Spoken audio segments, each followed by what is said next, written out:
Hi, I'm Angela Pifer, creator of the Clean and Lean Revolution. Let's talk about dairy. There's been a lot of unfounded controversy around dairy. I've heard everything from we're the only mammals who eat another mammal's milk to dairy causes cancer. Before I delve into this topic, I need to say this. I feel that there are many paths to health, vegan, vegetarian, and omnivore alike. Base your choice to include dairy or exclude dairy off your personal preference and what feels right for you, and not from scare tactics used from people or organizations who are trying to promote their cause. So let's take the first statement. We're the only mammals who eat another mammal's milk. Actually, we're the only animals capable of milking another animal. And there's a big difference between these statements. We also farm, cook our foods, read books, go to work, have insurance, drink lattes, and we drive cars. We do a lot of things that other animals don't do. Dairy is a highly absorbable protein and nutrient-rich food. If accessible, it would be hard-pressed to find another animal that would turn this meal down. If you put a bowl of milk out, how many animals would consume it?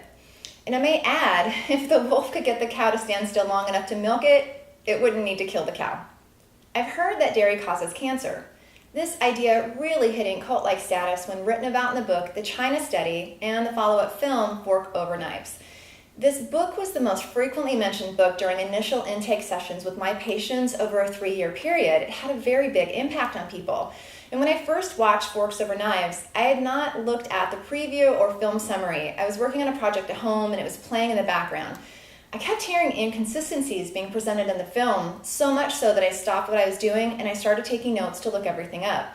When I went to research these items, I found that Denise Minger of Raw Food SOS had already done so, page by page with the book and frame by frame with the movie. She did an amazing job. There have been other well-done critiques of the China Study as well. Chris Kresser's done a few, and the Western Price Organization is another.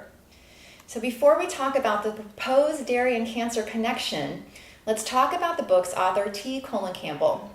He is a vegan with a very strong passion for proving his point that animal protein causes heart disease and cancer. His book, The China Study, was written off of the data collected in an epidemiological study during the middle of the last century in China.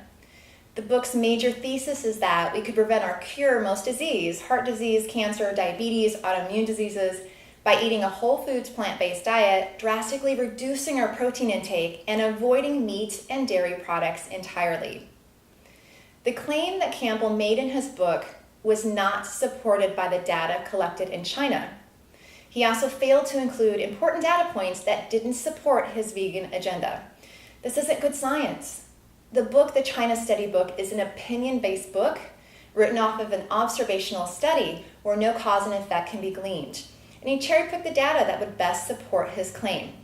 For example, Campbell conveniently fails to mention the county of Tuoli in China. The folks in Tuoli ate 45% of their diet as fat, 134 grams of animal protein each day, twice as much as the average American, and rarely ate vegetables or other plant foods. Yet according to the data collected, they were extremely healthy with low rates of cancer and heart disease, healthier in fact than many of the counties that were nearly vegan. This is just one of the many cases of the selective citation and data cherry picking that Campbell employs in the book, The China Study. Again, The China Study is an opinion-based book written off of observational study where no cause and effect can be gleaned, and he cherry-picked the data that would best support his claim. This information was never peer-reviewed, nor was it published in any medical journal. And yet this book has had a huge influence on the way that many Americans think about dairy. What I see is a large percent of the population being confused about whether dairy is a healthy option or not, and yet they keep eating it because it's so prevalent in our food supply, and likely because it tastes good. It isn't healthy to think that a food you're eating isn't good for you. This sets up uncertainty, stress, and guilt. My goal here is that we clear up these misconceptions, and this allows you to make a decision about whether to include dairy, again, based on your personal preference and how your body responds to dairy. So let's dive into the idea that dairy causes cancer. Casein and whey are the two proteins in milk. In addition to citing data from the China Study book also states that dairy causes cancer, and he's basing this off of rat studies that he researched and also performed. So here's what he presents. In the study on rats, the rats were either fed a 20% casein diet or a 5% casein diet. So one group of rats is on a 20% protein diet and the other group is on a 5% protein diet. What he and the film Forks Over Knives state is that the rats eating a 20% casein protein diet acquired cancer and saw increased tumor growth on this diet. The rats eating the 5% casein protein diet did not get cancer. And furthermore, when the rats that were eating 20% protein were reduced to 5% protein, the tumor growth slowed. This sounds convincing, doesn't it? What he failed to mention is this. In these studies, the rats were injected with the highest level of aflatoxin allowed by the FDA in animal studies. Aflatoxin is the toxin associated with peanuts that cause peanut allergies in some humans. The dose of aflatoxin administered to these rats was equivalent to a human eating over 100,000 peanut butter sandwiches. The aflatoxin is what caused the tumor. In fact, if a study is being designed to test a medication, chemical, or nutrient on a tumor, aflatoxin is one of the ways to induce a tumor that you would then test your hypothesis on. What was also not presented was this, that the rats eating 5% casein protein actually died faster than the rats eating 20% casein. Why did this happen? Because detoxification is protein driven, and the rats eating the 20% casein protein were kept alive longer by being fed a higher protein diet, long enough for the tumors to grow. Dairy does not cause cancer. Casein does not cause cancer. This may sound like harsh criticism of the book The China Study, and in all honesty it is. This information that animal protein causes heart disease and dairy causes cancer is false. It is an idea that's been circulating in our nation for quite some time and is simply breeding more confusion. We were told that saturated fat caused heart disease in the 70s, go eat margarine. We were told that eggs raise your cholesterol in the 80s, go eat egg beaters. And we were told that animal protein and dairy cause cancer in this decade, and none of these are true. We have been consuming dairy for over 10,000 years, and in fact we can trace back a genetic adaptation out of dairy farming cultures called lactase persistence, meaning that people genetically adapted to continue to produce lactase, the sugar in milk, throughout their lifetime. Dairy is a nutritious food source that may be included if you choose.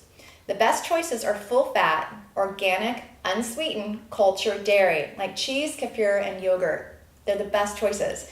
Dairy made from cows eating fast-growing spring and fall grasses have the highest nutrient content. I don't recommend non-fat sweetened yogurts, low-fat string cheese, or non-fat milk. Eat whole foods the way that nature intended. Full-fat dairy has been scientifically shown to be beneficial to health. Whey, remember there's casein and whey, the two proteins in dairy. Whey has been shown to be anti-carcinogenic in studies, so anti-cancer. This is peer-reviewed, published studies that have been replicated. Whey is anti-cancer. Whey increases glutathione levels in your body. This is one of the most important antioxidants in your body. People eating dairy have been shown to have a lower chance of getting type 2 diabetes. If you have a known sensitivity to dairy, don't eat it. If you're sensitive to lactose, you lack the enzyme lactase to break down the milk sugar lactose.